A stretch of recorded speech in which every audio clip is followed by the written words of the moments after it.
10 টাকাটা পেলাম, টাকাটা তো বিট্টুর টাকা। তুমি টাকা দিও, হ্যাঁ টাকাটা দিয়ে দেবো, ওর সঙ্গে মজা করা যাবে। ঠিক আছে একটু শোন, বুঝছো, শোন শোন শোন বল কি হয়েছে, বলো কি হয়েছে। শোন ভাই, আজ একটা খেলা খেলবো।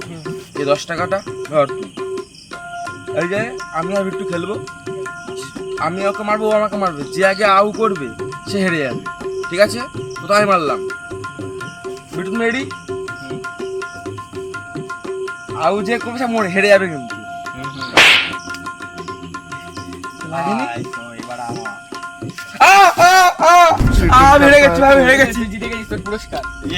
চিটিং চিটিং চিটিং পাগল, তোরে ফ্রি ফ্রি মেনে নিল। কি করে? তুই তখন ফোন বের করতে গিয়ে ফোনের পিছন দিয়ে পয়সাটা পড়ে গেছে। কি বলছিস? পাগল।